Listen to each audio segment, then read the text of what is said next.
Muito bem, são 8h06 em Campos. Muito bom dia para você ligado na Folha FM, bom dia para você que interage, participa conosco, assiste aí também pelo nosso streaming, para você que é consumidor aí do nosso podcast, muito bom dia, muito obrigado. Estamos de volta com o Folha no Ar, primeira edição, e para quem assiste também a Plena TV, claro, senão o Gustavo zanga comigo. Tem vários assuntos, vamos falar sobre do campo, né, a tecnologia de última geração, com o secretário de Desenvolvimento de Campos, Marcelo Mérida, nesse programa ainda, cada um no seu momento, evidentemente. Voltamos com você, Arnaldo, o bate-papo aí, a entrevista com o Marcelo Mérida. Mérida, eu queria que você falasse para a gente um pouco o desafio de assumir uma pasta que leva o nome de desenvolvimento econômico em um momento de retração, uma crise severa, puxada por uma pandemia, por um problema de saúde pública. Você mesmo já citou no bloco anterior, né, que vinha de 3 anos difíceis antes da pandemia. Eu acho que até um pouquinho mais. Eu acho que desde 2014 a economia nacional não respira, nós não temos ainda uma estabilidade desde aquele processo de impeachment da Dilma, daquela eleição que não acabou, né, de 2014, quando a Aécio não reconhece a derrota e começa todo aquele processo que culminou no impeachment da Dilma, veio a eleição do Bolsonaro, e nós não tivemos uma estabilidade econômica de lá para cá. Então, como falar em desenvolvimento econômico no âmbito municipal, em um país ainda conturbado, no mínimo, há 6 anos, na sua política nacional? Arnaldo, falar de desenvolvimento econômico desse cenário, como você falou, é caos. Né? É você não prospectar o próximo dia. Eu citei no bloco anterior um exemplo. Eu sentei com o setor de gastronomia, traçamos metas e ações, e na outra semana você só foi surpreendido com a questão do aumento, né, da curva e que teve que fechar. Mas a gente começou, né, já o governo com grandes desafios, com grandes questões sendo postas, não só a nível municipal, mas estadual e nacional. E a gente teve a oportunidade, nesses primeiros 90 dias, traçar, né, ações para a desburocratização e criar um ambiente propício para o desenvolvimento econômico, assim que a gente pudesse, né, estar deslanchando no processo natural, que acreditávamos que já estávamos, mas fomos surpreendidos novamente pela segunda onda, e em casos da Europa já tem a terceira onda, então a gente continua acreditando, né, como você disse mais cedo, que a vacinação em massa ela vai trazer, né, uma estabilidade. Mas nesses 90 dias, foram 90 dias de muita interação e aprendizado. Né? Nós estamos criando ações internas para que o ambiente seja propício para o investimento. Nós, nas interações internas de um governo, como eu te falei, que se fala, que conversa, né? Nós tivemos a oportunidade, né? E aí eu aproveito até para, né, para ressaltar, na sabedoria do secretário de Fazenda, entender que o alvará, né, que era um instrumento que vinha dificultando, né, pela sua burocracia, ela tem que ficar na Secretaria de Desenvolvimento Econômico, que é uma secretaria que tem mais relacionamento, né, com os setores. Então, essa interação está fazendo que a gente crie um ambiente, né, e brigue por questões estruturantes. As questões estruturantes. Eu não canso de dizer que a gente precisa estar pensando o campus daqui a 10, 20 anos. Então, a gente fala da EF 188, que é a ferrovia, que é estruturante. A gente fala da RJ 244, que vai levar ao porto. Mas a gente só fala do porto? Não, a gente fala do que hoje a gente tem como cenário, né, que nos possibilita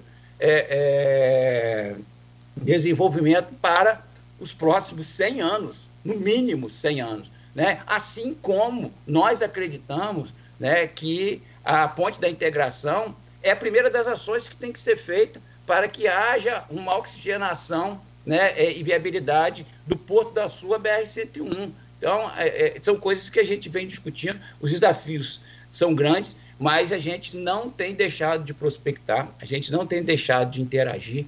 Começamos, né, do beabá, começamos interagindo com os setores, entendendo quais são os problemas.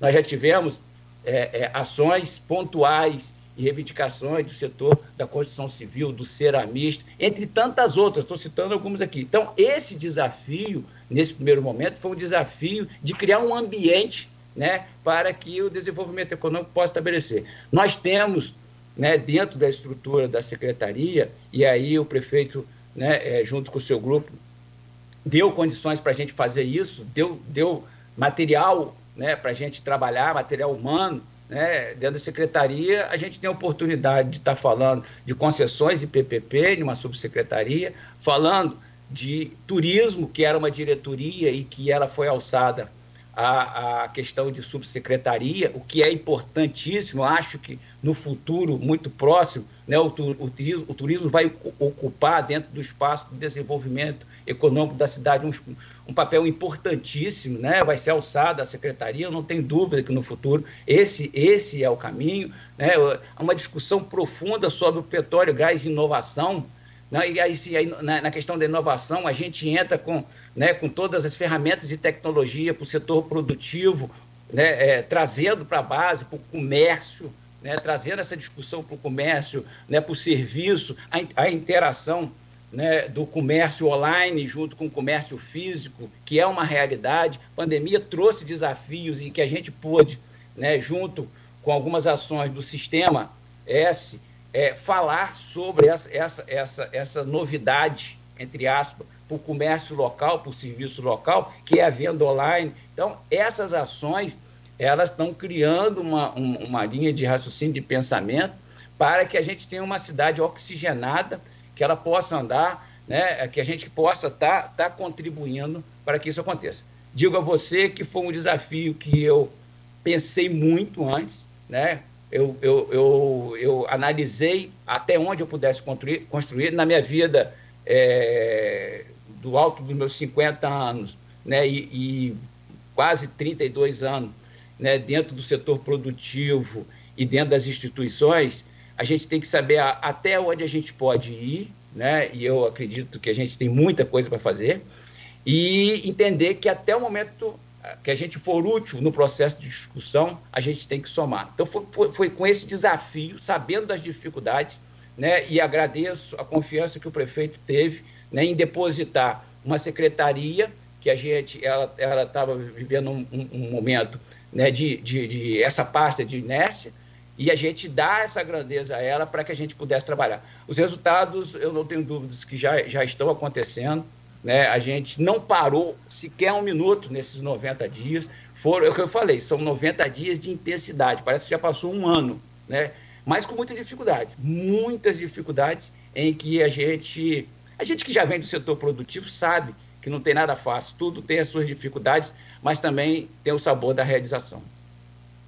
Mérida, você citou aí alguns setores como importantes, né, turismo, enfim, e a gente tem discutido muito, e aí eu vou já fazer esse gancho, a pergunta do Lacerda aqui a Delfran Lacerda no grupo do WhatsApp do programa Folha no Ar, e o Nogueira também já citou isso aí. A gente tem discutido muito a questão do projeto Fênix, né, que é um projeto que visa aí um fortalecimento do agronegócio, da agropecuária em Campos para os próximos anos.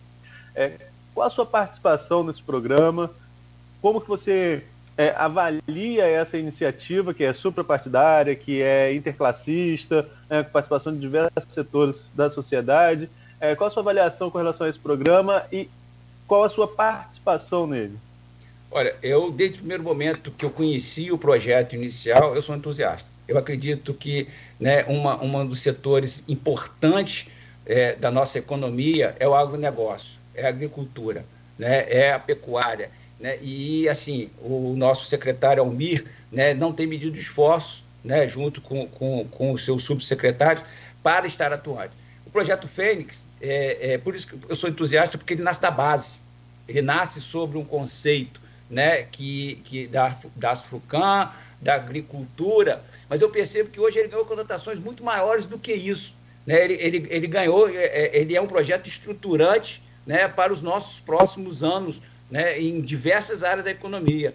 Eu quando tive a oportunidade, né, de estarmos juntos nas reuniões, eu digo o seguinte: O desenvolvimento econômico, para ser sustentado na nossa região, ele tem que ter uma parcela efetiva do agronegócio. E aí a gente ganhou outras conotações, né? Eu digo o seguinte, olha, a regularização fundiária, ela está muito ligada à parte da agricultura, mas ela tem tudo a ver com desenvolvimento econômico, porque hoje nós temos, segundo os especialistas, né, e pessoas da área, né, de 30% a 40% de propriedades que não têm a sua regularização, que não têm acesso ao crédito, que não têm acesso a poder vender. Isso passa a ser desenvolvimento econômico. E isso está sendo feito de uma forma muito tranquila.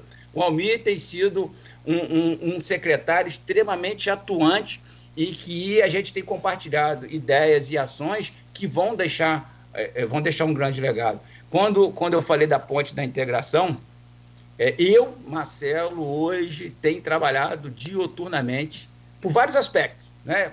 Primeiro, culturalmente se falava na ligação, né, de São João da Barra a São Francisco. A ponte da integração é muito maior do que isso. A ponte da integração é uma grande oportunidade, né, de acessibilidade, de trânsito, de se chegar ao desenvolvimento. Olha, se a gente liga a ponte da integração, a Codim ligou ela à BR-101, ligou ela ao aeroporto, ligou ela a uma estrutura fantástica que existe, né, que é o antigo SEASA, que precisa ganhar conotações, né, e espaço para o desenvolvimento. Contrapartida, você, né, desafoga a BR-356, dá viabilidade de trânsito, né, do transeunte. Liga literalmente Campos, São Francisco e São João da Barra de uma forma rápida. E mais, resgata um dinheiro público que está parado. Nós não podemos tratar dinheiro público como está sendo tratado. Nós já temos o passado, né, uma ponte que não acabou, né, e hoje nós temos uma ponte, vamos lá, se ela está com 70% pronta, talvez, não sei mensurar, mas precisa acabar. E isso só vai quando emanda da sociedade, emanda dos poderes locais, iniciativas para que isso não aconteça novamente. Então, Arnaldo, eu acredito muito no Projeto Fênix. Ele é muito maior do que se apresentou, né, na primeira ideia, que está ganhando conotações, né, de apoio e estruturação do governo do Estado, do governo federal, e o que é mais importante, ele nasce da base, ele nasce com raiz, ele nasce com consistência, né, ele vem daquele que sente o seu problema, interage com a sociedade. Então, tudo que é feito, né, por várias mãos, a possibilidade de erro é muito menor. Você citou aí, Nogueira, alguma pergunta? Se possível, Arnaldo, cortando aí o seu raciocínio, obrigado. Sobre esse Projeto Fênix, a gente tem procurado muita informação e às vezes, né, tem feito contato permanente aí com alguns dos que estão, né, à frente dessa ideia. O Grupo Folha da Manhã, por exemplo, chancela esse projeto, né, através da sua direção. Já contratou aí o próprio Lacerda, que é uma figura extraordinária, jornalista sensacional, que prepara toda essa documentação para que seja entregue ao governador. Mas independente do Projeto Fênix e da chancela do Grupo Folha da Manhã, essa coisa toda, já está acontecendo.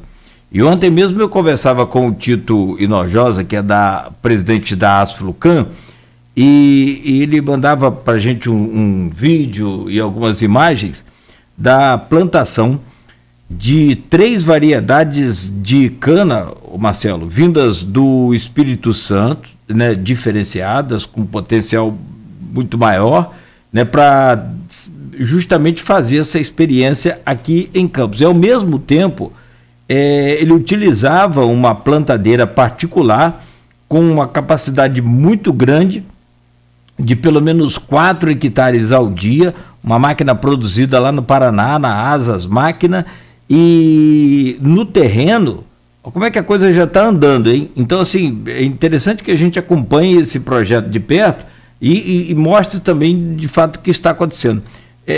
Num local que é um convênio, né, uma área que é convênio com a Asflucan, Coagro, olha só, produtor, a indústria e também a universidade rural. Então, assim, a coisa já começou a acontecer. O que precisa agora, naturalmente, é o poder público municipal e o poder público estadual e federal, naturalmente, brigar e encampar essa ideia aí. Inclusive, Marcelo, a questão da transformação do nosso clima aqui, das características climáticas de Campos, que é um projeto do prefeito Vladimir, então deputado federal, né, que é transformar o nosso clima aqui de semi para árido, né? O que é a realidade nossa hoje. É transformar ele para semiárido, né? Perdão, semiárido. E é uma linha de raciocínio, né, que faz com que a gente ganhe, né, facilidades em todas as esferas, na área de crédito, na área de subsídio, na área... Então, é o que você vinha falando, a gente tem que ser ponte, né? O poder público, a partir do momento que ele entender que ele é ponte que eu digo assim, ele diminui a distância, faz com que o setor produtivo possa fazer as suas intervenções, né? Possa fazer seus investimentos, e com tecnologia, com resultado, né? Então, assim, passa por esse setor, um setor importantíssimo, o setor do agronegócio, né? A mudança de cenário que nós teremos para o futuro. Não vejo dificuldade, porque, né, o governo tem interagido, tem procurado, né, estar próximo, e, assim, o Almir, que é a secretaria que é diretamente ligada ao projeto, o Monfato, que é o nosso subsecretário de Agricultura, que tem uma larga experiência, já foi secretário no Estado, estão construindo, né, de forma e com tecnologia coletiva, com todo esse cenário. O que eu percebo é que lá na frente a gente vai colher os êxitos do projeto Fênix, né, que foi criado sobre uma bandeira do agronegócio, mas que já extrapolou, né, essa questão. Eu acho que a gente deixa um belo legado, acredito sim.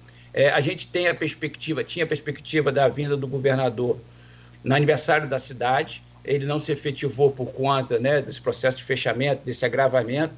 É necessária essa interação e a participação dele dentro desse cenário, né, para que as coisas venham a acontecer, e aí sim, efetivamente, começar a ter os resultados, né, que o setor, né, e aí eu falo do setor do agronegócio, que reflete em todos os outros, necessita ao longo dos anos. O agronegócio tem uma potencialidade, quando o recurso entra pelo agronegócio, ele chega a todos os outros setores, ele chega ao comércio, ele chega à construção civil, ou seja, né, o dinheiro fica democratizado.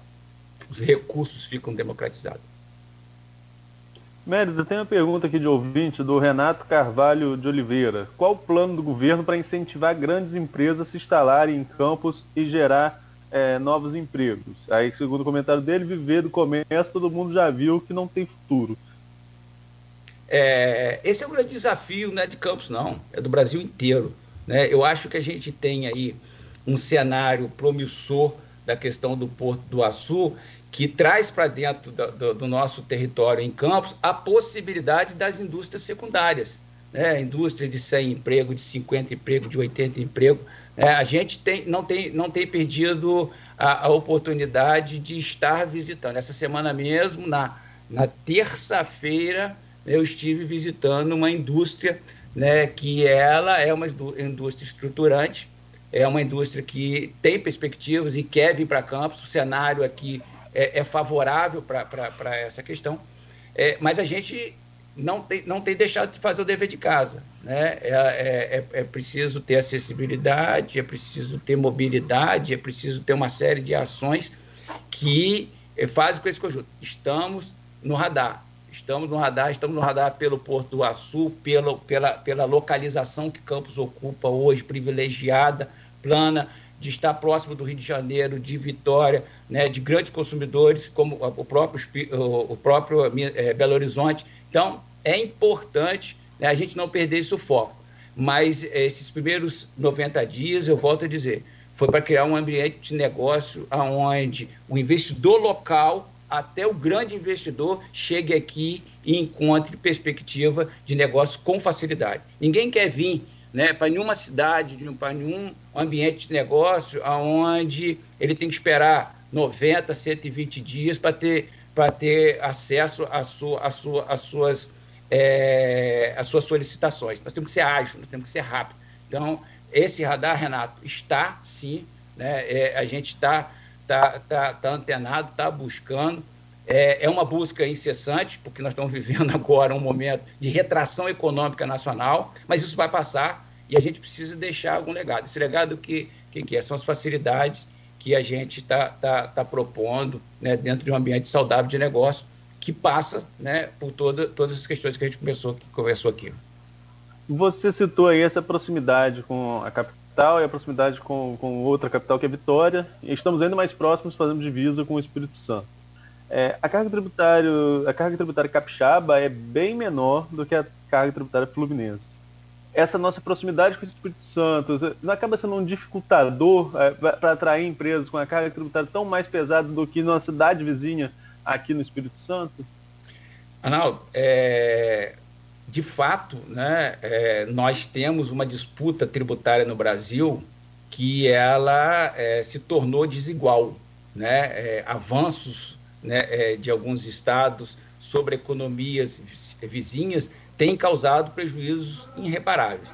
Nós vivemos em um estado que ele está em recuperação fiscal há alguns anos, né? Então ele perde a mobilidade de ações na questão de concessões, né, tributárias, mas isso nunca saiu do radar. Mas o que a gente percebe também, né, que os grandes conglomerados, as grandes empresas, né, o imposto tem um peso sim, né, mas o ambiente de negócio, a proximidade, né, vamos dizer, a proximidade de Grande Serra, a proximidade que nós temos aqui com o Porto do Açu, entre tantas outras ações, a proximidade com a questão do gás, né, ainda a gente não acendeu ainda, né, a luz, os refletores para a questão do gás, mas é um grande propulsor de negócios que nós vamos ter na nossa região. A entrada do gás no estado do Rio passa por aqui, passa por dentro com a gente aqui. Então, esse é o grande futuro da nossa região. Então,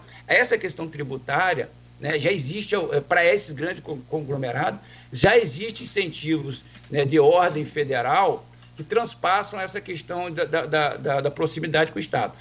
Da questão média e pequena, isso sempre esteve em pauta, né, na indústria. Eu acompanho isso, a Firjan, ela tem um trabalho de defesa dessas questões, né, para que a gente não perca essa competitividade, mas, infelizmente, isso afeta diretamente em todas as esferas, né, até mesmo de fuga de recursos. Nós temos a questão do emplacamento. Você andou 60 quilômetros, você já tem um emplacamento que custa metade do que custa aqui. Então, isso realmente dificulta. Eu acho que o Brasil precisa, e aí não é utopia, a gente precisa, de fato, passar por uma federalização mais concreta da questão dos impostos, uma reforma tributária que pese, né? Eu, enquanto cidadão, tenho muito medo quando se fala em reforma tributária no Brasil, porque parece que só vai aumentar, mas a capacidade contributiva do cidadão acabou, ela se esgotou, ninguém tem condição mais de aguentar essa carga tributária que nós temos. Então, isso efetivamente prejudica de fato, né? Mas a gente tem que buscar alternativas para isso. Como busca isso? Criando um espaço de negócio, criando essa viabilidade, né, e essa sintonia com a questão do Porto do Açu, que não passa, né, em nenhum momento com disputa com São João da Barra, muito pelo contrário, passa por afinidade, passa por somar esforços, né? Então, acho que isso é importante, essa sintonia. A questão, o Porto do Açu mesmo tem uma retroárea lá, né, que não cabe a Campos, né, essa disputa por espaço, que o que nos interessa hoje, que é o nosso objetivo, é a indústria secundária de abastecimento de todo o setor do Porto do Açu. Só isso é uma cadeia imensa, né? Nós temos 10 carretas hoje, no mínimo, que saem da estrutura do Porto do Açu para manutenção fora da nossa região. É necessário haver incentivos para que, né, coisa assim, básica que podem ser feitas aqui. Precisamos criar um ambiente de negócio e aí, né, está no radar a questão da ZEM, a questão dos ambientes de negócios que cabem à prefeitura, né, os incentivos. A gente fala muito da questão do porto e acho que não tem outro caminho, né, para questão do regional, mas há um gargalo também nisso aí. Você já citou a ponte da integração e eu vou falar um pouco mais sobre ela com você no próximo bloco, mas existe outro gargalo que é o acesso rodoviário pela BR-101. Existia a possibilidade de estrada de contorno e aí a concessão pode estar subindo no telhado, que é a concessão da Artérias, que quer desistir dessa concessão. O DENIT anunciou aí uma duplicação do trecho urbano da BR, que favorece a cidade, mas nem tanto a questão do porto. Essa instabilidade, por exemplo, dessa concessão e a falta aí de uma estrutura para duplicar realmente a BR, fazer esse contorno, tirar o trânsito pesado de dentro da cidade, isso também influencia de alguma forma? Na hora de uma empresa se firmar na cidade, isso não é levado em conta também, Mérida? Com certeza, não tenha dúvida. A gente está falando do ambiente de negócio. O ambiente de negócio é mobilidade, né? Nós hoje, com certeza, teríamos dificuldade de grandes equipamentos chegarem ao Porto do Açu se não for pelo mar.